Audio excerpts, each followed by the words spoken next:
बिस्मिल्लाहिर्रहमानिर्रहीम। अस्सलाम वालेकुम नाज़रीन, programme political talk with Faiza Bukhari के साथ मैं आपकी खिदमत में हाजिर हूँ। बात करें कि कुछ गवर्नमेंट में होने वाली बड़ी तब्दीलियों के हवाले से सेनेट इलेक्शन होने जा रही हैं। वज़ीर-ए-आज़म इमरान खान साहब ने बाज़ाब्ता तौर पर मुलाकातें शुरू कर दी हैं। पाकिस्तान मुस्लिम लीग काफ के साथ काफ़ी हद तक जो है उनके मामला तय पा चुके हैं। सेनेटर कामिल अली आगा साहब का नाम सामने आ चुका है। एक सीट के ऊपर आमादा कर लिया गया है पंजाब से पाकिस्तान मुस्लिम लीग काफ को।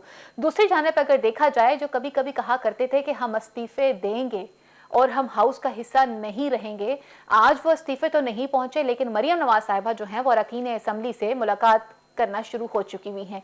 एक बात कंफर्म हो चुकी कि इस्तीफे नहीं जाने को।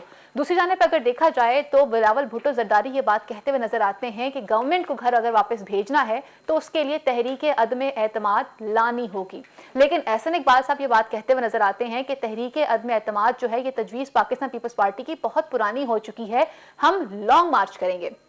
और जैसे ही लॉन्ग मार्च का नाम आता है तो वजीर दाखिला शेख रशीद साहब ये बात कहते हैं कि आइए हम आपका इस्लामाबाद में भरपूर इस्तकबाल करेंगे, यकीन जानिए वैसा ही इस्तकबाल होगा जैसे इलेक्शन कमीशन के सामने आपने एहतजाज रिकॉर्ड करवाया था। गवर्नमेंट की तरफ से आपको फुल सपोर्ट भी किया जाएगा और आपको फैसिलिटेट भी किया जाएगा। फवाद चौधरी साहब ये कहते हैं कि किसी माई के लाल के अंदर इतनी जुर्रत नहीं है कि जो वक्त से पहले प्राइम मिनिस्टर ऑफ पाकिस्तान से उनका इस्तीफा ले ले। और अगर दूसरी तरफ बात की जाती है तो आसिफ अली जरदारी साहब जी कहते हैं कि इस वक्त पाकिस्तान जो है वो बहुत बड़े खतरे में है। हम हुकूमत तो किसी भी किस्म का ब्लंडर नहीं करने देंगे और ना ही कोरोना का पीछे छुपने देंगे। और अगर बात आती है गवर्नमेंट की कारकर्दगी के हवाले से तो सब लोग मायूस हो चुके हुए हैं। जब सिस्टम हमारे पास था तो हालात कदरे बेहतर थे और अब हम हर तरह से घेराव करके सियासी तौर के ऊपर गवर्नमेंट का घेराव इतना तंग कर देंगे कि उन्हें वापस घर जाना पड़ेगा। और कुछ बात करेंगे लाहौर में होने वाले ऑपरेशन के हवाले से। तजावुजात के अगेंस्ट ऑपरेशन किया गया, खोकर पैलेस को गिरा दिया गया। मरियम नवाज साहिबा ये कह रही हैं कि ये कार्रवाई जो है वो सियासी और इंतकामी रही है। खोकर बरादरान जो है वो पाकिस्तान मुस्लिम लीग नून का एक अहम हिस्सा है और उनका सिर्फ और सिर्फ कसूर यह है कि उन्होंने अपनी वफादारी जो है पाकिस्तान मुस्लिम लीग नून से नहीं छोड़ी, मियां मोहम्मद नवाज शरीफ का साथ नहीं छोड़ा, इसलिए उनको इंतकाम का निशाना बनाया गया है। इन तमाम चीज़ों पे बात करने के लिए आज हमारे साथ पैनल में मौजूद होंगे। स्टूडियो से मुझे ज्वाइन करेंगे सीनियर एनालिस्ट हैं अमजद इकबाल साहब, पाकिस्तान तहरीक इंसाफ से MNA मौजूद है हमारे साथ डॉक्टर सीमी बुखारी साहिबा, पाकिस्तान मुस्लिम लीग नून से हमें ज्वाइन करेंगे वहीद आलम साहब और अहमद रजा कसूरी साहब होंगे हमारे साथ प्रोग्राम में। सबसे पहले सीमी बुखारी साहिबा से पूछना चाहूंगी। अस्सलाम वालेकुम डॉक्टर साहिबा। वालेकुम सलाम जी। डॉक्टर साहिबा, सेनेट इलेक्शन होने जा रहे हैं, मुलाकातें की जा रही हैं। इमरान खान साहब जो हैं उनकी काफ़ी मुलाकातें हो चुकी हुई हैं और हो भी रही हैं। तहफ़्फ़ुज़ात जो हैं वो दूर किए जाएंगे सेनेट अरकान के और काफ लीग के साथ ही मुलाकात रही है, क्या कहेंगे इस हवाले से आप? देखिए जी, सेनेट इलेक्शन में हम लोगों को इंशाल्लाह ताला पूरी उम्मीद है कि इस वक्त हम लोग वाइड मेजोरिटी के साथ चीज निकालेंगे। हमारे काफ लीग से हमारे एलाए हैं अभी और जनरल इलेक्शन में भी वो इस सीट पे हमारे साथ अलायंस के साथ के तौर पे वो अपना कैंडिडेट नहीं खड़ा कर रहे और इसी तरह हम उनको भी ज़ाहिर अकोमोडेट करेंगे सेनेट इलेक्शन में। तो हम लोगों ने मिलजुल के चलना है और हम लोग उनको MCM की और काफ लीग की जिसका हमारे साथ चल रही हैं थ्रू आउट, जिनकी सपोर्ट से हम लोग अब काम कर रहे हैं, तो जाहिर है हमें हमको अपने एडजस्ट करना है। और इंशाल्लाह ताला आप देखिएगा ये अपोजिशन जितने भी इन्होंने जोर लगाया तब ये कहते हैं कि हम इस्तीफे देंगे, फिर उससे पीछे हट गए, फिर लॉन्ग मार्च की बात आई, फिर अब आहिस्ता आहिस्ता वो सेनेट इलेक्शन में भी हिस्सा लेने, क्योंकि उनको पता है कि वो उनके बारे से हवा निकल चुकी है। जो भी इनकी इरादे थे, PTM बनाया था इन्होंने जो भी, अब अवाम ने इनको पसीराई नहीं दी। आपने देख लिया कि जहाँ ये लोग गए बहुत कम तादाद में अवाम बाहर आई। लेकिन सीमी बुखारी साहिबा, अगर आप बात करती हैं सेनेट इलेक्शन के हवाले से तो आप इस बात से भी बखूबी आगाह होंगी कि MQM भी आपसे नाराज रही है, पाकिस्तान मुस्लिम लीग काफ भी आपसे नाराज रही है। जी जी जी बिल्कुल, भी थोड़े बहुत इख्तलाफात होते हैं, कुछ उनको अपनी डिमांड होती हैं, ज़ाहिर है अलायंस हैं वो चाहते हैं कि उसको बहुत ज़्यादा दिया जाए, कोई मिनिस्ट्रीज दी जाए, लेकिन ज़ाहिर है हम लोगों ने अब मिलजुल के काम करना है। जहाँ पे हमें जो सूटेबल कैंडिडेट नजर आता है हम उसको पुट अप करते हैं। तो इंशाल्लाह ताला उनको इसमें भी हम उनको सीट देने का, जिसका आपने सुना है प्राइम मिनिस्टर ने भी जाहिर किया है, उनको देंगे। तो हम लोग साथ मिलकर चलेंगे, मेरे ख्याल की नाराजगियां सब दूर हो जाएंगी इंशाल्लाह ताला, आप देखिएगा। तो इंशाल्लाह ताला सही, इसी पॉइंट पे मैं आपके पास आऊंगी डॉक्टर साहिबा। हमारे साथ स्टूडियो में तशरीफ रखते हैं अमजद इकबाल साहब, उनकी तरफ चलना चाहूंगी। अमजद इकबाल साहब, हम बात करते हैं सेनेट इलेक्शन के हवाले से तो फिर हमें माजी की वो तमाम वाकयात को भी याद रखना चाहिए जो गवर्नमेंट से लोग नाराज रहे हैं, बिलखुसूस पाकिस्तान मुस्लिम लीग काफ की अगर बात की जाए तो क्या कहेंगे इस हवाले से? देखिए सेनेट के इलेक्शन जो है वो आम तौर पर देखिए वो बेस कर रहे होते हैं कि उनके अरकाने सूबाई असम्बली, अरकाने कौमी असम्बली और इसके उसी की रेशो से एक रेशो होती है ख़ास हर जगह पे। वो पंजाब में कुछ और होगी, सिंध में कुछ और होगी, खैबर पख्तूनख्वा और बलोचिस्तान अलग अलग जी। होती है उनकी। जितने अरकाने असम्बली होते हैं वहाँ पे उसके मुताबिक जिस पार्टी को उसके मुताबिक उनको आम तौर पर सीटें मिल जाती हैं। देखिए ये जो जोड़ तोड़ होता है सेनेट के इलेक्शन में, ये एक तरह से आप ये कह सकते हैं कि एक हॉर्स ट्रेडिंग की दूसरी किस्म आप इसको कह सकते हैं। जब जोड़ तोड़ की बात आती है, जब हम करते हैं तो जी। उसकी वजह ये होती है कि जब आप शो ऑफ हैंड से या ओपन बैलेट से, जिस तरह से वज़ीर आज़म ने कहा कि ओपन बैलेट होना चाहिए, अगर ओपन बैलेट से हो तो फिर तो किसी जोड़ तोड़ की, किसी लॉबिंग की, किसी कैंपेन की शायद उस तरह से जरूरत ना तो पड़े आप जिस तरह समझते से। हैं कि ओपन बैलेट होगा? नहीं, ओपन बैलेट का तो फैसला हो चुका कि वो नहीं होगा, ये खुफिया रायशुमारी से होगा। ये इसी वजह से ये जरूरत पेश आई है कि जाके लॉबिंग कर रहे हैं, वज़ीर आज़म खुद भी, उनको भी लॉबिंग करना पड़ रही है और तो बाकी अमजद जमातें इकबाल भी कर रही हैं साहब, इसमें। ये बात फिर एक हमेशा से हम जब भी देखते हैं सेनेट इलेक्शन आता है, हॉर्स ट्रेडिंग का लफ्ज बार बार रिपीट किया जाता है। इस चीज से निजात हासिल करने के लिए क्या ओपन बैलेट जरूरी नहीं था? ये होना चाहिए, लेकिन उसके लिए आप देखिए ना, अगर हम ये चाहें कि जी कि मुझे खतरा है कि मेरी सीटें कम हो सकती हैं, तो मैं कहूं कि जी आज से जनाब ये ओपन बैलेट है। कल को अगर मुझे खतरा नहीं है तो मैं कहूं नहीं जी खुफिया रायशुमारी से होना चाहिए। एक सिस्टम, इसकी आइन में तरमीम की जरूरत है इसके लिए वो तमाम जमातों को मिल बैठकर उसके आइन में तरमीम करना चाहिए कि आइंदा से जो सेनेट के इलेक्शन है वो ओपन बैलेटिंग से होंगे, तो ये ओपन बैलेट से हो जाएगा। ये आप ये देखिए, अभी जो जिसकी मिसाल दी जाती है, सेनेट का जो इलेक्शन पहले हुआ था, जो अदम इत्मीनाद की तहरीक आई थी चेयरमैन सेनेट के खिलाफ, तो उसमें क्या हुआ था, जब सेनेटर खड़े थे उस वक्त कुछ और तादाद थी, लेकिन जब खुफिया बैलेटिंग हुई तो उस वक्त तादाद कुछ और हो गई। ये असल में खुफिया बैलेटिंग का ये नुकसान होता है और इसी से बचने के लिए आमतौर पर मुतालबा किया जाता है कि जिस पार्टी को भी ये खतरा होता है कि जी हमारे शायद अरकाने असम्बली कहीं से टूट सकते हैं, तो वो या हमारे इत्तेहादी कहीं जा सकते हैं, तो वो ये कोशिश करती है उस वक्त कि जनाब ओपन बैलेट होने। लेकिन मैं अतमी बात यही है कि जी कि ये ओपन बैलेट से होना चाहिए और उसके लिए कानून में, आइन में जो तरमीम की जरूरत है वो तरमीम सारे मिल बैठकर करें।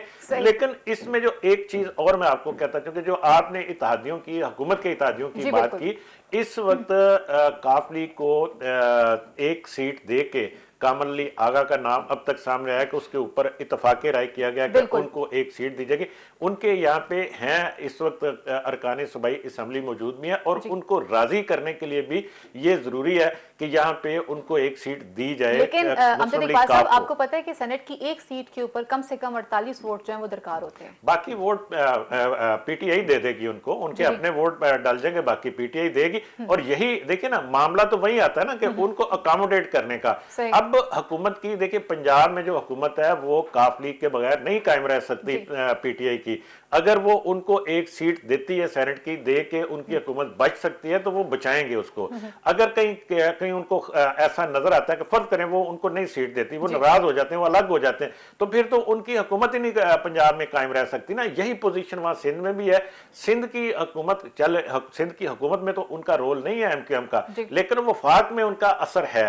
वफाक में एमक्यूएम के जितने अरकाने कौमी असम्बली हैं वो सारे हुकूमत के साथ, हुकूमत उसके वोटों से। आपको लगता है कि इस वक्त पाकिस्तान एमक्यूएम की अगर बात की जाए तो वो साथ देगी गवर्नमेंट का, इत्तेहादी हो सकेंगे गवर्नमेंट के? क्योंकि नाराजगियां तो बहुत ज्यादा रही हैं, बहुत ज्यादा क्लैशेस रहे हैं, बहुत ज्यादा इश्यूज जो हैं वो ओपनली डिस्कस होते रहे मीडिया पे। एमक्यूएम की जो हिस्ट्री है वो यही है कि जी कि वो कुछ ना कुछ वो डील कर लेते हैं। उनको वो कहीं ना कहीं, वो जिस तरह से ये अभी हम पंजाब की बात कर रहे थे, पीएमएल-क्यू की, इनकी डील हो गई एक सीट के ऊपर, फर्ज करें हो जाती है, इसी तरह से वो भी डील होगी उनके साथ भी। वो भी अपना मुतालबा सामने रखेंगे कि जी कि हमें किस तरह से आप अकोमोडेट करते हैं, तो वहां पे उनके साथ भी आम तौर पे वो हुकूमत का जो एमक्यूएम का जो ट्रैक रिकॉर्ड तो यही कहता है, वो कुछ लो और कुछ दो के ऊपर वो कर लेते हैं डील, और हो भी सकती है इसके ऊपर। लेकिन उसमें एक चांस है, वो चांस ये है कि अगर पीपल्स पार्टी की तरफ से सिंध में अगर कुछ बड़ा उनको ऑफर हो जाता है तो फिर शायद हो सकता है कि उनकी नाराजगी, मुश्किल पेश आ सकती है पीटीआई के लिए। फिर वो मुश्किल सिर्फ सेनेट के इलेक्शन में नहीं रहेगी, वो मुश्किल फिर हो सकती है कि कौमी असम्बली में जब आप बात कर रहे हैं उसकी तहरीक अदम एतमाद की, जी तो हाँ फिर जी। उसमें भी पेश आ सकती सही। है। डॉक्टर सीमी साहिबा, इस वक्त हालात जो हैं वो कुछ क्लियर नहीं है। प्राइम मिनिस्टर बजाते खुद जो है वो मुलाकातें कर रहे हैं। प्राइम मिनिस्टर एक पार्टी के चेयरमैन भी हैं और सिर्फ एक पोर्टफोलियो अपने पास रखते हैं।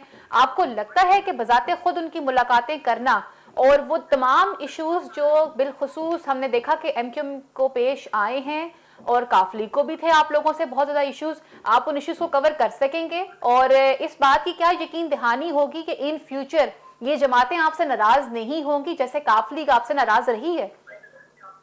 जी देखिए ना, प्राइम मिनिस्टर ने, आपको याद होगा लास्ट सेनेट इलेक्शन में हमारे 20 मेंबरान थे केपी असेंबली के जिन्होंने अपने वोट पेश किए थे, तो खान साहब खुद जाके वहाँ इन्वॉल्व हुए थे, खुद बैठे थे और उन्हें ये एक्चुअली जो हॉर्स ट्रेडिंग की रिवायत शुरू हुई थी सेनेट इलेक्शन में, उसकी पेश नजर हमने ओपन बैलेट की रिक्वेस्ट की, लेकिन जो अभी मंजूर नहीं की गई, उस पर हम जैसे हमने कहा सब मिल के बैठेंगे और इसका भी कुछ इंशाल्लाह नेक्स्ट तरमीम के बारे में जाएंगे। लेकिन हमें अल्लाह का शुक्र है कि कोई खतरा नहीं, लेकिन इसके बावजूद प्राइम मिनिस्टर ने, क्योंकि लास्ट टाइम हमने एग्जाम्पल देखी थी हॉस्पिटल की, के सबको मिल रहे हैं और ये इसको इसी एडजस्टमेंट के लिए जो भी कह लीजिए आप, हमने इंशाल्लाह ताला अपने सब इत्तेहादियों को नाराज नहीं होने देना, उनके साथ मिलकर चलना है ताकि हुकूमत अपनी बाहमी आपस में मिलजुल के बैठे और काम करें।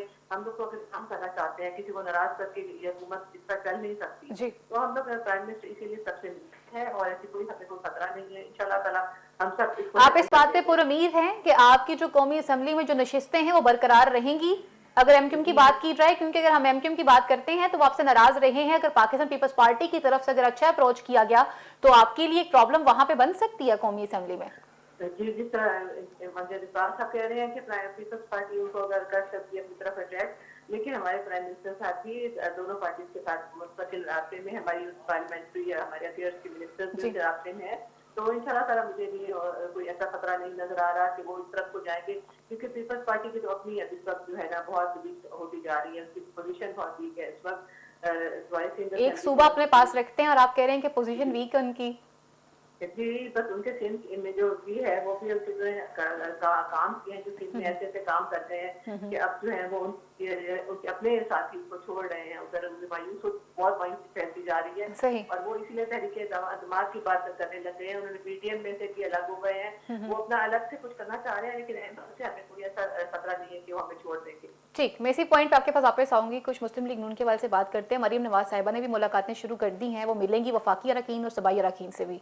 तो आप क्या समझते हैं पाकिस्तान मुस्लिम लीग नून इस वक्त क्या पोजीशन रखती है? और बिलखुसूस सेनेट इलेक्शन की अगर बात की जाती है तो अमजद इकबाल साहब, सेनेट इलेक्शन तो उनके लिए भी उतनी ही इस वक्त ज़्यादा कीमती हो चुके हुए हैं। जो लॉन्ग मार्च की तरफ जा रहे थे, इस्तीफों की तरफ आ रहे थे, इस्तीफे तो दिए नहीं, असेंबली में तो फिलहाल मौजूद हैं, तो वो कैसे इन चीज़ों पर कवर करेंगे? देखिए, ये मैं फिर ये कहता हूँ कि ये जो लॉबिंग की जरूरत पेश आई ना, ये सिर्फ इसी वजह से है कि अपने लोगों को कम अज़ कम राज़ी रखा जाए, जो अपोजिशन के लोग हैं उनको राज़ी रखा जाए और हुकूमत के नाराज जो अरकान है उनको खुफिया तरीके से तोड़ा जाए, जिसका नाम मैं फिर ये कहता हूँ कि वो ये तो लॉबिंग का नाम दिया जाता है उसको, लेकिन बुनियादी तौर पर ये हॉर्स ट्रेडिंग ही होती है। कोशिश अपोजिशन की यही है और अपोजिशन जो अब तक की सामने की सूरत है, ये हुकूमती मौक़िफ़ ये हो सकता है कि पीडीएम टूट गई, पीडीएम एक दूसरे के खिलाफ खड़ी हो गई, नहीं, वो तो सेनेट का इलेक्शन भी मुश्तरका लड़ने की बातें कर रहे हैं। उसकी रीज़न है, देखिए इसमें अगर पंजाब के अंदर हम देखते हैं कि जी के पीपल्स पार्टी के 7 वोट हैं, तो वो किसी और को, मतलब मुस्लिम लीग नून के किसी बंदे को वो 7 वोट डाल के वो जितवा सकते हैं, तो या कोई ऐसा कोई थर्ड पर्सन, कोई न्यूट्रल बंदा जिसको वो मुस्लिम लीग नून भी चाहे और पीपल्स पार्टी भी चाहे कि ठीक है आप इतने वोट इसको दे दे, इतने हम उसको देते हैं, वो अपनी एक सीट वहां से वो निकाल सकते हैं। इसी तरह से हम मरकज की बात करते हैं, हम खैबर पख्तूनख्वा की बात करते हैं, बाकी जगहों से भी ये मिलकर कुछ पोजीशन बेहतर, लेकिन ये बहुत मामूली और एक आध सीट का फर्क पड़ता है हर जगह से, कोई लंबा चौड़ा फर्क नहीं है कि जी कि हम कहें कि जी कि जनाब ये अगर मिल के इलेक्शन कोई भी, अगर हुकूमत के अलायंस सारे उसके साथ हैं, अगर पीडीएम के सारे लोग उनके साथ हैं, तो ये कोई बहुत बड़ा फर्क पड़ जाएगा। ये एक आध सीट का फर्क होता है, सेनेट के इलेक्शन में उस तरह से नहीं होता। दूसरी बात, जो कमजोर पोजीशन पीपल्स पार्टी की कमजोर पोजीशन सिंध में कमजोर होने की बात कर रही है डॉक्टर साहिबा, मैं उससे इतफाक इस वजह से नहीं करता कि अभी चंद रोज पहले वहां पे गुलाम अरबाब रहीम एक बड़े तगड़े आदमी है वहां अपने इलाके के और एक नवाब और वडेरे समझे जाते हैं, और वो पूरे इत्तेहाद के साथ उनके, आप ये देखिए वहां पे जीडीए और पीटीआई उनकी पुष्ट पे थी सारी, और वो वहां से एमपीए का इलेक्शन 25,000 वोटों से ज्यादा की तकरीबन लीड से वो हारे हैं। सही। और ये लीड तो से या उसकी कमी से? वो उन पीपल पार्टी का कैंडिडेट यानी लीड से जीता है। मैं ये कहना चाह रहा हूं कि वो इतने मार्जिन से वो हारे हैं तकरीबन इतना। और ये अंदाजा कर सकते हैं आप कि ये जो मार्जिन है ये पहले इलेक्शन से, जब जनरल इलेक्शन हुए थे, उससे ज्यादा है। तो ये इसको आप नाम कुछ भी दे लें का आप कह सकते हैं कि वहां पे हुकूमत है, चूंकि पीपल्स पार्टी की इस वजह से जीता है, लेकिन वोट तो लोगों ने डाले हैं ये। और वहां पे एक जिस तरह से हमने देखा कि इलेक्शन से एक दिन पहले वहां से तकरीबन तमाम रिटर्निंग अफसर वो तब्दील कर दिए गए थे, वो जीडीए की रिक्वेस्ट के ऊपर के जी के शक है या उनको खदशा था कि ये जनाब कोई कर सकते हैं कोई हमारे खिलाफ काम, तो वो सारे चेंज हो गए थे। उसके बावजूद वहां पे रेंजर्स भी तैनात थी, लेकिन जो रिजल्ट आता है वो तो बहुत मार्जिन से आता है। वो रिजल्ट जो आ रहे हैं सामने वो तो कुछ और ग्राउंड रियलिटी से बता रहे हैं। तो इस वजह से मैं नहीं समझता कि पीपल्स पार्टी सिंध में कोई वीक हो रही है या कमजोर हो रही है। लेकिन ओवरऑल जब हम पीडीएम की बात करते हैं, जब सेनेट इलेक्शन की मरियम नवाज की जब आपने बात की, तो मरियम नवाज भी लॉबिंग उसी तरह से, उनको अखलाकी तौर पर भी वैसे होता है कि जी के लोग ये कहते हैं कि हमसे कोई वोट मांगने आया ही नहीं, तो वो जाना चाहिए। एक छोटे से इलेक्शन में भी होता है कि हमसे किसी ने कहा ही नहीं, तो मरियम नवाज क्या समझते हैं मुलाकातें जो हैं वो उनके लिए फायदेमंद साबित होंगी? ये फायदा उसका अमली तौर पर होता या नहीं होता, लेकिन उन लोगों को अपने अरकाने असम्बली को साथ जुड़ा रखने के लिए फायदेमंद साबित होती है ये मुलाकातें। इसी वजह से वज़ीर-ए-आज़म भी मुलाकातें कर रहे हैं ना, उन्होंने भी मुलाकातें शुरू कर दी हैं, पीडीएम ने भी, बाकी लोगों ने भी शुरू की हैं मुलाकातें। पाकिस्तान मुस्लिम लीग नून के सीनियर रहनुमा वहीद आलम साहब हमारे साथ मौजूद हैं। अस्सलाम वालेकुम सर। सर हम बात करते हैं सेनेट इलेक्शन के हवाले से, तो मुलाकातें बाज़ाब्ता तौर पर शुरू कर दी गई हैं और खुद वज़ीर आज़म इमरान खान साहब भी मिल रहे हैं और मरियम नवाज साहिबा भी मुलाकातें कर रही हैं। तो सेनेट इलेक्शन को आप किस तरह से देखते हैं और आप क्या समझते हैं कि कितनी कामयाबी रहेगी आप लोगों की तरफ? आपकी बात समझ नहीं आ रही। जी मैं सर ये कह रही हूँ कि सेनेट इलेक्शन की अगर बात की जाती है तो बाज़ाब्ता तौर पर वज़ीर आज़म इमरान खान साहब ने भी अरकान असम्बली से मुलाकात शुरू कर दी है, मरियम नवाज साहिबा भी जो हैं वो मिल रही हैं अरकान असम्बली से। तो सेनेट इलेक्शन को आप किस तरह से देखते हैं, कामयाबी किस हद तक मुमकिन होगी आपके लिए वहां? ये तो वक्त बताएगा, क्योंकि मेरे ख्याल में तो अभी पीटीएम के उसके इजलास में ये भी फैसला नहीं हुआ कि क्या करना है, लेकिन जाहिर है सब मिल बैठेंगे, अभी अपनी राय है कि अदम एतमाद करना है या क्या करना है, जो वो फैसला होगा फिर जाहिर है सोच समझ कर करेंगे। एहसन इकबाल साहब तो कह चुके हुए हैं कि अदम एतमाद की तहरीक की तजवीज बहुत पुरानी हो चुकी है, हम लॉन्ग मार्च करेंगे। मैं वही कह रहा हूँ ना कि ये तजवीजें हैं मुख्तलिफ, जब सब लोग बैठेंगे आपस में तो वो तय कर लेंगे, किसी नतीजे पे पहुंचेंगे, फिर उस पर चलेंगे। सही। क्या आप ये हम उम्मीद रख सकते हैं कि चांसेस इसके भी हैं कि आप लोग इस्तीफे दे दें? क्या कर दे? इस बात की उम्मीद रखी जा सकती है कि हाउस से इस्तीफा दे के आप लोग साइड पे हो जाएंगे या हाउस का हिस्सा रहेंगे? ये भी मैं कुछ नहीं कह सकता, क्योंकि अभी ये मैच्योर नहीं है बातें ना, इसलिए इस वक्त कुछ कहना जो है वो मुनासिब ना होगा। बहरहाल पार्टी जो भी हुक्म करेगी हमें तो उसकी करनी है। सही। वैसे आपके पास अब तक की क्या खबरें हैं कि पार्टी का अगला लाहे अमल क्या हो सकता है इस हवाले से? मैं समझता हूँ कि जो पीटीएम की जमातें हैं ना, ये मिलकर ही सब कुछ करेंगी, जो भी करेंगी। सही। अच्छा अगर हम बात करते हैं वज़ीर आलम साहब, कल हमने देखा कि लाहौर में एक बहुत बड़ा ऑपरेशन किया गया खोकर बरादरान के लिए, खोकर पैलेस को हटा दिया गया, नाजायज कब्जा किया गया था, जिली इंतजामिया ने बहुत बड़े लेवल पे ऑपरेशन किया है, किस तरह से देखते हैं आप इसको? बात यह है जी कि इस बात का फैसला तो होना बाकी है, क्योंकि उन्हें हाईकोर्ट ने स्टे दिया हुआ था। जी। तो जाहिर है हाईकोर्ट ऐसे ही जब तक वेरिफिकेशन ना हो जाए किसी चीज की स्टे तो नहीं देती ना। जी। लेकिन बहरहाल अगर गैर कानूनी हो फिर होना चाहिए, लेकिन गैर कानूनी नहीं है और स्टे के होते हुए ऐसा किया गया तो ये मुनासिब ना है, ये सिर्फ पॉलिटिकल विक्टिमाइजेशन है, इसके अलावा कोई बात नहीं। आप ये समझते हैं कि उनको पॉलिटिकली विक्टिमाइज किया गया? एक चीज का केस तो ऑलरेडी कोर्ट में चल रहा है। यकीनन ये पॉलिटिकल विक्टिमाइजेशन है, क्योंकि देखे ना वो जो खोकर बरादरान है सारे, उनके एमपीज हैं, एमएनएज हैं, वो सब पाकिस्तान मुस्लिम लीग नून के साथ खड़े हैं। लेकिन वहीद आलम साहब माजरत के साथ आप जानते हैं कि खोकर बरादरान की वजह शोहरत क्या है इस वक्त? यही है कि वो कब्जा माफिया ग्रुप भी है। ये मैं नहीं कहती, ये हर बंदा कह रहा है। नहीं, ऐसी कोई, देखिए मेरी बात सुने, एक बात तो तय है ना कि ये जितनी जमीनें हैं ये इनकी अपनी हैं, इनकी आबाद की हैं। सही। अब ये बात की बात है कि कोई बेच दी हो, को कुछ कर दिया हो, क्योंकि मुझे बहुत ज्यादा इस बात का इल्म नहीं है। तो लेकिन ऐसी ये क्या इनकी वजह पेश आबाद आती है कि मुस्लिम लीग जायदादें नून हैं, के बाकी इनकी अरकान के खिलाफ ऐसा ऑपरेशन नहीं किया जाता, सिर्फ खोखे बरादरान के लिए किया जा रहा है? आप समझते हैं कि गवर्नमेंट इस किस्म की बेवकूफ़ी करेगी? बात अगर ये समझ सियासी इंतकाम है तो क्या आप समझते हैं कि गवर्नमेंट इस किस्म की बेवकूफ़ी करेगी? आपके बाकी अरकान को क्यों नहीं, उनकी तजावुज़ात को क्यों नहीं निशाना बनाया गया? ज़ाहिर है ये कोका बरादरान अपनी जो कानूनी कार्रवाई है वो यकीनन करेंगे। सही। उनका हक भी है, पहले भी उसमें कि स्टे होने के बावजूद रहना ये बहुत बड़ी गलत बात है। और सही। फिर छोटी अदालत इतनी बड़ी अदालत, जब अदालतों की बातें नहीं मानी जाएंगी तो जी। फिर ये मामला तो किसी और तरफ चले जाएंगे। जी, अमजद इकबाल साहब, हम बात करते हैं जैसे कह रहे हैं कि जी ये सियासी कार्रवाई जो है वो की गई और इंतकामी कार्रवाई की गई है, जबकि वजह शोहरत हम जानते हैं इस वक्त खोकर बरादरान की वो क्या है कि कब्जा माफिया ग्रुप है, ख्वाह वो हुकूमत के साथ वाले हों या वो ख्वाह मुस्लिम लीग नून के साथ वाले हों। तो इस कार्रवाई को आप किस तरह से देखते हैं? देखिए, मैं पहले एक छोटी सी बात, अभी वहीद आलम साहब से आप बात कर रहे थे, उन्होंने बड़ी वो गोलमोल सी बात वैसे की कि जी कि ये अभी फैसला होना बाकी है, लेकिन जब मरियम नवाज अरकान असम्बली से मुलाकातें शुरू कर चुकी हैं, सेनेट इलेक्शन के लिए लॉबिंग शुरू कर चुकी हैं, तो इसका मतलब ये है कि जी के पीडीएम अब इस्तीफे नहीं दे रही, वो सेनेट इलेक्शन में जा रही है। ये ऑलमोस्ट ये फैसला हो चुका है, ये दोनों जमातों की तरफ से, बल्कि ऐलान हो चुका है, अब उसकी वो हिस्सा लेना बाकी है, इसलिए वो उसके ऊपर तो मेरा नहीं ख्याल कि कोई अब दूसरी राय रही है। अच्छा, दूसरी बात जो खोखर बरादरान के वाले से आप कर रही हैं कि ये बात दुरुस्त है उनकी कि ये पॉलिटिकल विक्टिमाइजेशन आप उसको किसी हद तक कह सकते हैं, ठीक है, लेकिन ये केस चूंकि अदालत में है, उनके पास स्टे भी मौजूद था, तो अदालतों को फैसला तो करने देना चाहिए ना।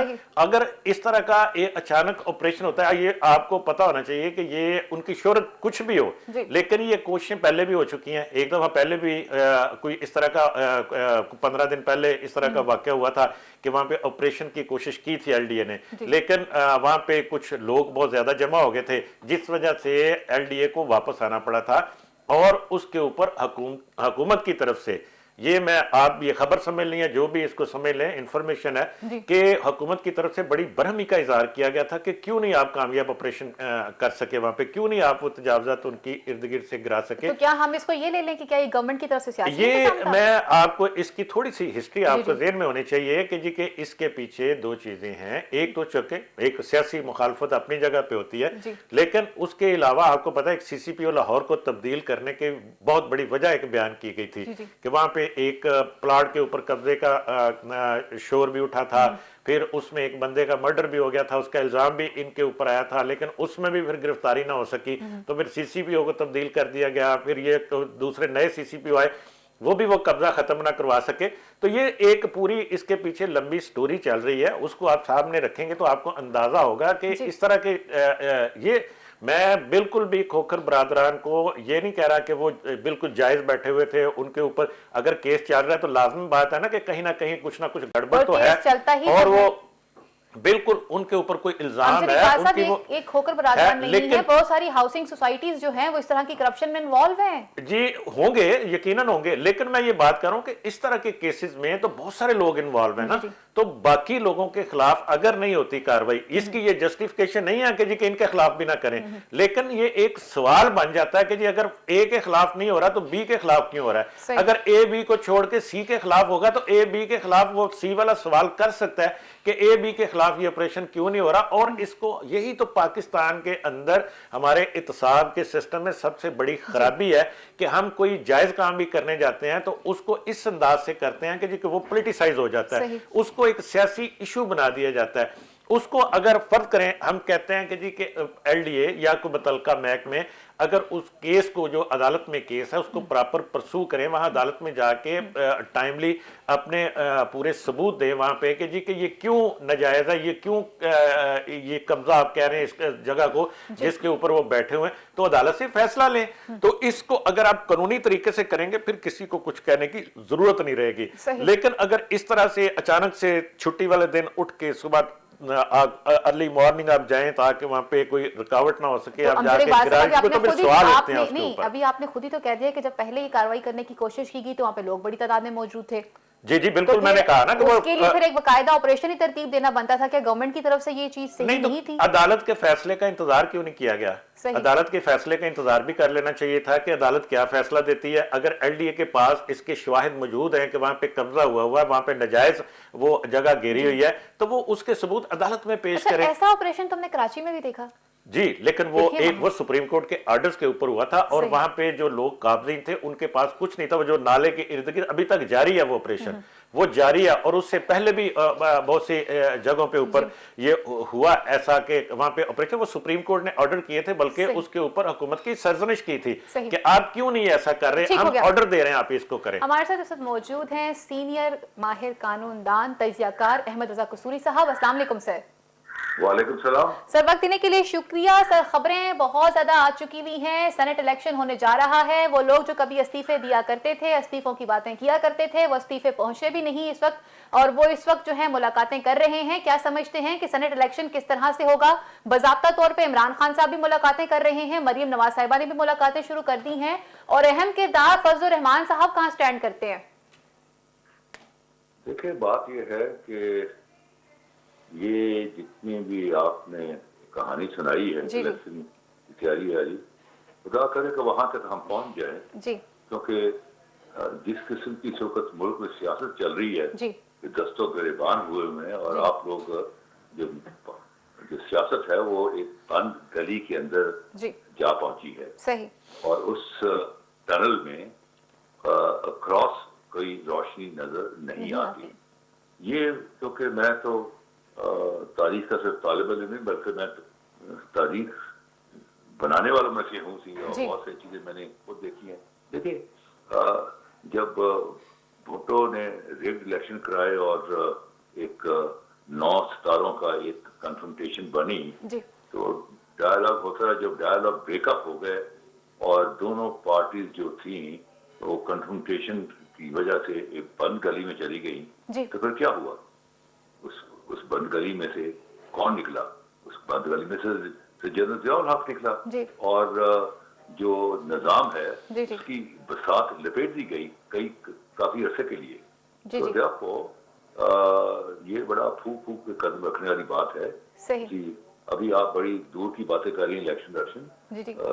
ये जिस किस्म के हालात हैं, जिस किस्म की महंगाई है, और जिस किस्म की लोगों में फ्रस्ट्रेशन है, लोग अपने बच्चों को कत्ल कर रहे हैं, बेच बिल्कुल। रहे हैं, ये कर रहे हैं, ऐसी सूरत हाल में पूरे पाकिस्तान की गली गली के अंदर जो है एक मायूसी और फ्रस्ट्रेशन का बारूद फैला हुआ है। जी। तो ये कहीं उसको कहीं आग लगेगी, इग्निशन हो गई, सही। तो मामला हाथ से निकल जाएगा। आपके सामने मिसाल है कि अयूब खान जो था 10 साल का था, डेकेड ऑफ रिफॉर्म मना रहा था, 10 साल अपने मना रहा था, जी। और यहाँ रावलपिंडी में एक अब्दुल हमीद तालिब इल्म जो था पॉलिक टेक्निक का, जी। वो पुलिस की ने उसको मार दिया। तो नतीजा क्या हुआ कि एक अपनी एक मूवमेंट स्टार्ट हुई। उस मूवमेंट में जुल्फकार अली भुट्टो, मुमताज भुट्टो, मुस्तफा कर, मुझे, डॉक्टर मुबशर, हम सबको under defence of Pakistan rules हमें पकड़ लिया अयूब खान ने, और डिफरेंट जेलों में हमें बंद कर दिया। उसके बाद क्या हुआ कि एक मूवमेंट, क्योंकि फ्रस्ट्रेशन 10 साल की थी, तो वो एक मूवमेंट स्टार्ट हुई, और एक अब्दुल हमीद की वजह से, जो कि एक इग्निशन पॉइंट था, वहां से मूवमेंट स्टार्ट होती है नवंबर अपने 1968 में, और 69 मार्च में, 25 मार्च 1969 को 3 या 3.5 महीने में अयूब खान जैसा बंदा, जो मोस्ट पावरफुल पर्सन, वो जब चलता बना और उसने ही handed over power to general Yahya Khan. तो मैं तारीख का सिर्फ तालिब इल्म नहीं, मैं तारीख का गवाह हूँ। कसूरी साहब, अभी आपने जिस तरह से तारीख को बयान किया है, आपने खुद कहा कि मैं तारीख बनाने वालों में से हूँ, तो आपको क्या लगता है इस जो करंट सिचुएशन बन चुकी हुई है, लोग अपोजिशन को भी ट्राई कर चुके हुए हैं, लोग हुकूमत के हाथों से भी तंग आ चुके हुए हैं, तो इस वक्त हमारी जो मुल्क की सियासी सूरत हाल है, क्या वो उस बंद गली की तरफ चल पड़ी है? देखिए, बंद गली किनारे पर तो आप पहुंच चुके हो। सही। बंद गली के किनारे पर तो आ चुके हुए हैं। सही। अब ये इनकी दोनों ग्रुप्स की, जो पीडीएम ऑपोजिशन और गवर्नमेंट की जो है, डिपेंड करता है कि वो किस अंदाज में इस सारे मसाइल को अपने अक्ल दानिश के साथ हल करने की कोशिश करते हैं, जो कि अक्ल दानिश नजर नहीं आ रही। उसी गले फाड़ फाड़ कर उसी लोगों को एक्साइट किया जा रहा है, लोगों को खड़ा करने की कोशिश की जाए कि भाई खड़े हो जाओ, इनको फिजिकली बात फेंक दो। ये सूरत हाल जो है ये कोई खुश आइन नहीं है निजाम के लिए। तो मुझे कहीं ऐसा नजर आता है कि कहीं इसी तरह अगर कोई डायलॉग नहीं हो पाता, और तो डायलॉग एक होता है जिससे कोई रास्ते निकल आते हैं, कोई सेटलमेंट हो जाता है, कोई मिनिमम कंसेंसस डेवलप हो जाता है। अगर वो चीजें डेवलप नहीं होती तो मुझे, क्योंकि फिर देखें अफवाज पाकिस्तान ने तो रियासत को संभालना है, जी बिल्कुल, उन्होंने गवर्नमेंट को तो और लोगों की फिर आखिरी उम्मीद एक दूसरे डिपार्टमेंट की तरफ चली जाती है। मेरी बात सुन लीजिए, अफवाज पाकिस्तान की लॉयल्टी जो होती है ना वो गवर्नमेंट के साथ नहीं होती, वो रियासत के साथ होती है। और उसकी मैं आपको मिसाल दे दूं कि जब ये टॉक्स फेल हो गई भुट्टो और 9 सितारों के दरमियान, तो भुट्टो ने आखिर में अपना मोहरा चला, उसने तीनों सर्विसेज चीफ और chairman joint chief of staff की मीटिंग बुला ली, और वो मीटिंग को 2.5-3 घंटे रही, और उसमें डिस्कस हुआ, और उसमें वो जो तस्वीर अगर आप 4 जुलाई अपना 1977 एक और से एक दिन के पहले की अपने अखबारों में देखें तो फ्रंट पेज वो तस्वीर लगी हुई है, और एक फ्रंट पेज पर अपना 7 कॉलमी सुपर लीड लगी हुई है कि तीनों सर्विसेज चीफ और army chairman joint chief of staff ने कहा कि हम पाकिस्तान की आईनी हुकूमत के साथ हैं। तो वो बयान तो भुट्टो को सूट कर वो हेडलाइन लगी, लेकिन अगले 24 घंटे में भुट्टो वाज नॉट देयर, वहाँ जियाउल हक का खड़ा हुआ था। सही। अच्छा कसूरी साहब, मौलाना फजल रहमान को आप किधर देखते हैं? सारी आपको ये सारे मैं तारीख के रेफरेंस दे रहा हूँ, बिल्कुल, इसीलिए मैंने आपसे ये सवाल पूछा था। बिल्कुल, ये सियासतदान नाबल्द हैं, बिल्कुल अनपढ़ हैं, या पॉलिटिकल जोकर्स। तो सियासतदान की भी कहना मिसनॉमर है, या पॉलिटिकल जोकर्स। सही। अच्छा अहमद रजा कसूरी साहब, एक तरफ तो सेनेट के इलेक्शन है, दूसरी तरफ पर जो पाकिस्तान पीपल्स पार्टी है वो कहती है हम तहरीके अदम एतमाद लेकर आएंगे, और नून लीग जो है वो कह रही है कि ये तो बड़ी पुरानी तजवीज़ हो चुकी है आपकी, अब तहरीके अदम एतमाद नहीं आने की, हम लॉन्ग मार्च करेंगे। ये किस किस्म की मार्च हो रही है? पहले इलेक्शन कमीशन के बाहर उन्होंने खड़े होकर एहतजाज किया, और जब जस्टिस अजमत सईद का नाम सामने आया तो मरियम साहिबा भी भाग गई, फजल रहमान साहब अलग बयान देना उन्होंने शुरू कर दिए, पीपल्स पार्टी की तरफ से अलग बयान आना शुरू हो चुके हुए। तो अब लॉन्ग मार्च का क्या होगा? और इस्तीफे नहीं दिए इन लोगों ने अभी तक। आपने खुद ही अपने इस बयानिए के अंदर, इस सवाल के अंदर जवाब भी दे दिया है कि हालात ठीक नहीं है, हालात में कोई यकसुई, कोई तसलसल, कोई अपना सिस्टम उन हालात में नजर नहीं आ रहा थी। सो देयरफॉर ये जो जिस किस्म के ये एरेटिक बयानात जो आ रहे हैं, और आप जर्नलिस्ट के कलम और आपके कैमरे के जरिए कौम तक पहुंच रहे हैं, उससे एक शिद्दत जज्बात में एक तनाव आ रहा है, खिंचाव आ रहा है। तो ये कब तक इसको आप कंट्रोल करेंगे? आप जो आपका है फाइनेंस मिनिस्टर हफीज शेख, और दूसरा जो है जो गवर्नर स्टेट बैंक है, वो फिगर्स वगैरह देता है, IMF के फिगर ये हैं, उसी अपना वर्ल्ड बैंक के ये हैं, एशियन बैंक के।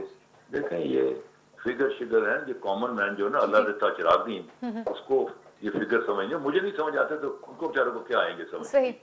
ये जो कॉमन आदमी है वो अंदाजा लगाता है मुल्क की इकॉनमी का कि आटे का क्या भाव है, दाल का क्या भाव है, चीनी का क्या भाव है, सब्जियों का क्या भाव है। वो आसमान को वो सारे भाव चू रहे हैं, और आए दिन कीमतों में इजाफा हो रहा है हमेशा की तरह, वो खरीद से बाहर होती जा रही है।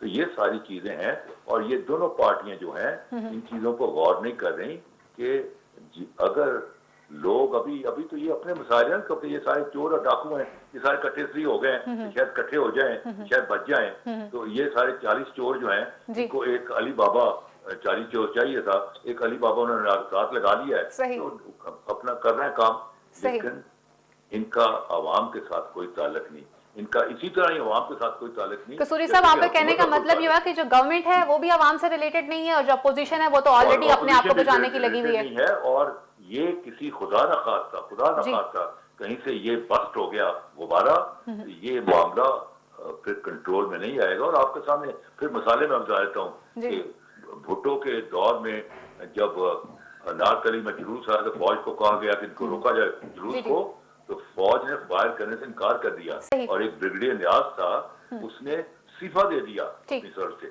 तो ये सारी मिसालें आपके सामने है। सही कसूरी साहब, मैं इसी बात में मौकफ लूंगी। पाकिस्तान तहरीक इंसाफ से हमारे साथ डॉक्टर सीमी बुखारी साहिबा है, उनसे पूछते हैं। आपने सीमी बुखारी साहिबा अहमद रजा कसूरी साहब को बड़ी तफसीली तौर पे सुन लिया। उनका ये कहना है कि अवाम जो है वो इस वक्त तक इस नहज पे पहुंच चुकी है कि ये गुब्बारा किसी भी वक्त फट सकता है। आप लोगों ने लोगों को बेसिक सहूलियात तो दी ही नहीं है, और इस वक्त गवर्नमेंट है या पोजीशन है, आप सब लोग अपने अपने तौर के ऊपर अपने बचाव के लिए या अपने लिए काम कर रहे हैं। तो क्या कहेंगे आप इस हवाले से?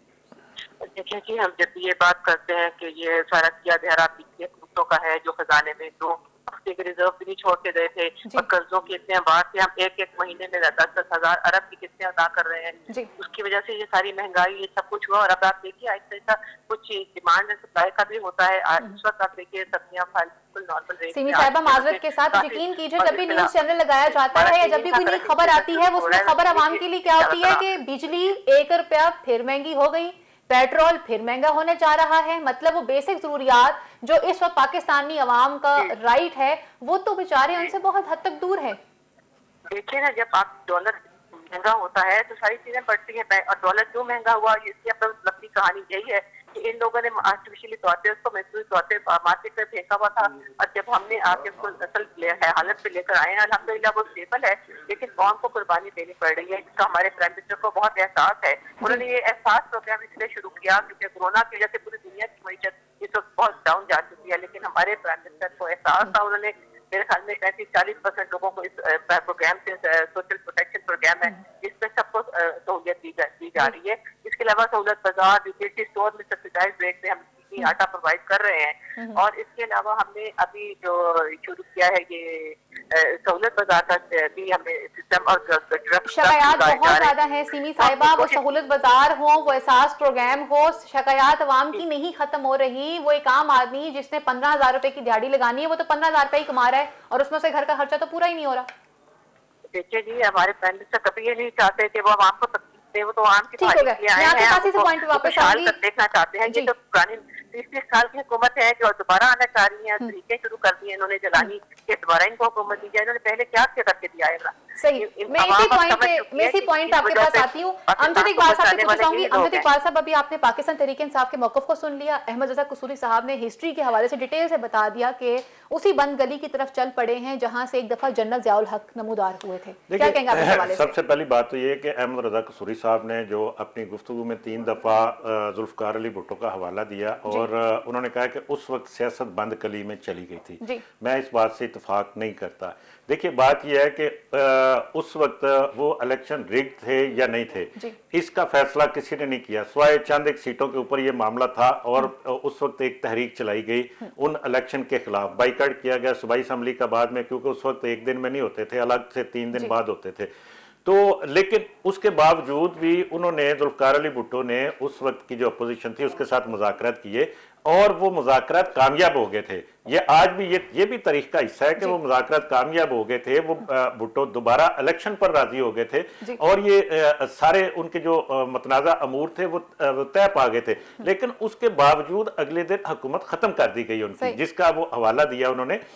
ये इसका मतलब ये है कि वो उस वक्त हुकूमत और अपोजिशन दोनों बंद गली में नहीं थे, लेकिन उस तहरीक को जब बुनियाद बनाकर, लेकिन उसका एक रास्ता उन्होंने निकाल लिया था। लेकिन एक बात साहब, जिन बेसिक मसाइल का जिक्र अहमद रजा कसूरी साहब ने किया और जिनको हम मुतवातर अपने प्रोग्राम के अंदर भी डिस्कस करते रहते हैं, उन मसाइल का हल तो फिर कहीं ना कहीं नहीं, मैं सिर्फ ये तस्हीह के लिए ये बात कर रहा हूँ कि जो मेरे इल्म के मुताबिक या मैंने पढ़ा या मैंने सुना, मैं उसके हवाले से बात कर। कसूरी साहब तो उस सिस्टम का हिस्सा रहे, लेकिन उनकी एक जाती मुखालफत भी थी, इसमें कोई शक नहीं। वो जुल्फ़कार अली भुट्टो के साथ जो भी मामला थे उसको भी हमें ज़हन में जरूर रखना चाहिए। लेकिन मामला ये है कि जो आज की जो सूरत हाल है, हम आज जब हम मुआशी हालात की बात करते हैं, जब हम अवामी मसाइल की बात करते हैं, जब हम लोगों के रोजगार की बात करते हैं, महंगाई की बात करते हैं, अभी आपने बिजली की कीमतों में इजाफे की बात की तो 1 रुपया 92 पैसे बिजली की कीमत में इजाफा किया गया, पेट्रोल और उसके ऊपर जब टैक्सेस डालेंगे तो वो 3 रुपए के करीब चली जाएगी।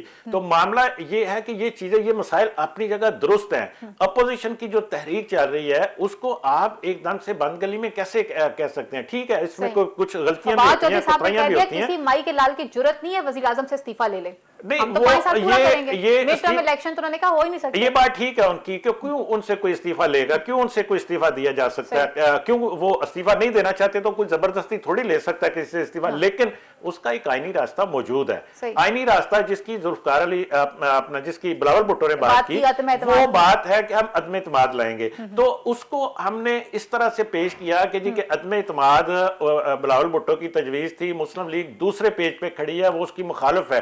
हालांकि ऐसी बात नहीं है। मैं जो समझा हूं एहसन इकबाल साहब की बात से, मैं जो समझा बिलावल भुट्टो की बात से, वो एक ही बात है। वो बात ये है कि बिलावल ने कहा कि जी कि इसके ऊपर काम होना चाहिए, हम अदम इत्मीद की तहरीक लाएंगे। एहसन इकबाल ने कहा कि अगर हमारे पास या पीडीएम के पास या बिलावल भुट्टो के पास नहीं, उन्होंने कहा कि अगर हमारे पास अददी अक्सरियत है तो जरूर लानी चाहिए अदम इत्मीद की तहरीक। अगर अददी अक्सरियत ना हो तो फिर तो तहरीके अदम इत्मीद लाई नहीं जा सकती, कामयाब नहीं हो सकती। वज़ीर दाखिला ने तो कह दिया कि आए, हम आपको वेलकम करते हैं। वो तो एक सियासी बयानबाजी है ना, वज़ीर दाखिला की भी सियासी बयान है, वो फवाद चौधरी का भी सियासी बयान है। लेकिन बात यह है, मुझे ये बताइए, मुझे ये बात बताइए, गवर्नमेंट की तरफ से जमहूरी तौर के ऊपर अपनी राय का इस्तेमाल करने का हक अपोजिशन को तो दिया जा रहा है, तो उनको भी है ना। मैं वही तो बात कर रहा हूं कि जैसे वो सियासी बात कर रहे हैं, वो भी सियासी बात है, लेकिन बात मैं तो ग्राउंड रियलिटी की बात कर रहा हूं। अगर जो इत्तेहादी हैं, इस वक्त 172 सीटों की जरूरत है हुकूमत बनाने के लिए। अगर इस वक्त हुकूमत के तमाम इत्तेहादी मिला के 178 सीटें उनके पास हैं, अगर वहां से आप 4-5 सीटें निकालते हैं, मैं इत्तेहादियों की बात कर रहा हूं, कोई इत्तेहादी अगर टूटता है वहां से, अगर क्यू टूटती है, अगर एमक्यूएम टूटती है, तो हुकूमत के पास अददी अक्सरियत नहीं रह जाती। तो उसमें अदम इत्मीद लाने में क्या हर्ज है? हाँ, एक जो मिसाल पेश की जाती है, एक जो वजह बयान की जाती है, वो सेनेट के चेयरमैन के खिलाफ अदम इत्मीद का हवाला दिया जाता है कि जी चूंकि वो कामयाब नहीं हो सकती लिहाजा ये भी कामयाब नहीं हो सकेगी। और इसी के लिए मैं ये आपको ये बात जो बताना चाह रहा था वो ये है कि इसी के लिए तो इनका इतना सख्त बयानिया जो एस्टेब्लिशमेंट के हवाले से बात की है, उन कुव्वतों के खिलाफ जो बात की जाती है कि जी आप न्यूट्रल हो जाएं, आप पीछे हट जाएं, सियासी मामला तो न्यूट्रल है, वो हर दफा कह चुके कि हम न्यूट्रल हैं, बिल्कुल मैं आपसे यही अर्ज करने लगा हूं कि देखिए उसमें आईएसपीआर ने 2-3 दफा डीजीआई ने कहा, फिर खुद आर्मी चीफ ने कहा कि हम आइन के अंदर रहते हुए हुकूमत के, जिसका हवाला कसूरी साहब ने दिया था कि हम आइन के तहत हुकूमत की हमायत करेंगे, तो वो भी आइन के तहत हुकूमत की हमायत करते हैं। लेकिन सियासी मामला तो उन्होंने कहा जी सियासी जमातें जाने, सियासी ताकतें जाने। मुझे क्लोजिंग की तरफ बढ़ने, लेकिन बढ़ने से पहले सीमी साहिबा आपसे पूछना चाहूंगी कि एक खोकर बरादरान के खिलाफ जो लाहौर का ऑपरेशन किया गया है, पाकिस्तान मुस्लिम लीग नून की तरफ से मौकफ है, हमारे खिलाफ आपने सियासी कार्रवाई की है और इंतकामी कार्रवाई की है जिसे हम नहीं मानते। सवाल यहां पर यह बनता है कि खोकर बरादरान अगर उनकी वजह शोहरत कब्जा ग्रुप है तो फिर एक हल्का तो आपके पास है, 135 जो है वो पीटीआई के पास है और 136 जो है वो पाकिस्तान मुस्लिम लीग नून के पास है। तो फिर ये अगर बात की जाती है मियाना रवि की या सही मानों में इंसाफ की, तो जो खोकर बरादरान इस वक्त पाकिस्तान तहरीक इंसाफ में शमूलियत रखते हैं उनके खिलाफ भी ये ऑपरेशन होगा क्या? देखिए जी, हमने क्रॉस सपोर्ट अकाउंटेबिलिटी की हमेशा बात की और हमेशा इसी पे हम अमल करेंगे इंशाल्लाह ताला। अभी देखिए ना, जो सबसे बड़ा उन्होंने सबूत निकाल सके गैर कानूनी 1 अरब 25 करोड़ से ज्यादा की इन्होंने गैर कानूनी कब्जा किया और पहल बनाने थे, तो इसके ऊपर जो है ना कब्जा माफिया से ग्रुप अपने आप को जान छुड़ाई है अल्हम्दुलिल्लाह। अब अगर इंशाल्लाह ताला आप देखिएगा, अगर हमारे अपने पार्टी में से भी लोगों के जिन के निकलेंगे उन सबको आप देखिएगा इसी तरीके से ट्रीट किया जाएगा और उनकी भी इसी तरह से उनके बिल्डिंग अगर हैं गैर कानूनी उनको गिराया जाएगा और इसी तरह उनसे कब्जा छुड़ाया जाएगा। ये कोई ऐसा बात नहीं है, हमारा कोई रिश्तेदार इस तरह नहीं रखा हुआ को अपनों को बचाना है और ऑपोजिशन को गिराना है, ऐसी कोई बात नहीं है। लेकिन सीमी साहिबा यहाँ पर सवाल ये भी बनता है कि अगर अदालत में एक चीज की कार्रवाई चल रही थी उसके खिलाफ इतनी जल्दी अलल सुबह एक ऑपरेशन जो है उसको तरतीब दिया गया, ये भी क्वेश्चन मार्क है कि इतनी आप लोगों की तरफ से जल्दी क्यों दिखाएगी जिस चीज का फैसला भी कोर्ट की तरफ से आना था। देखिए ये पिछले माह से ये केस था, उनका फैसला किया गया था और वो जो है उन्होंने कोई अपना अदालत से अपना कोई स्टे ऑर्डर या किसी तरह की कोई सबूत नहीं दिला सके थे, जी। इसकी वजह से उसको एक एक्शन लेना पड़ा। हमारी सही। गवर्नमेंट को एक्शन लेना पड़ेगा। इस तरह के हम स्ट्रिक्ट एक्शन नहीं लेंगे तो हम कर्जा माफिया से जान नहीं कभी भी छूट सकेंगे। सही, वो कब्जा इसके माफिया लिए अगर हमने- गवर्नमेंट में होगा तो उससे भी निजात हासिल होगी। सॉरी, वो कब्जा माफिया अगर गवर्नमेंट का हिस्सा होगा तो क्या उससे निजात हासिल होगी? देखिए हमारे पास सबूत है, हमारे अपने घर के भी हमें को जानते हैं कि नैब जो है ना बिल्कुल किसी पे कोई दबाव नहीं है, जी। ना किसी ये दबाव है, हर को आजाद है, हर इदारा आजाद। हमने हमारे फ्रेंच अध्यक्ष की आजादी, हर किस्म जी। के इदारे की आजादी चाहते हैं और ठीक। इसमें जो हमारे अपने लोग इन्वॉल्व आएंगे उनके नाम आएंगे, उनको भी इसी तरह से ट्रीट किया जाएगा। चलिए। आप बिल्कुल इस बात पर यकीन रखिए। ठीक, बहुत बहुत शुक्रिया। प्रोग्राम का वक्त यहीं पर खत्म हुआ चलता है। मेरे मौजूद पैनल का बहुत बहुत शुक्रिया। अगले प्रोग्राम तक के लिए अपनी मेज़न फाइजा बुखारी को इजाजत दीजिए। अल्लाह नेगहबान। पाकिस्तान जिंदाबाद।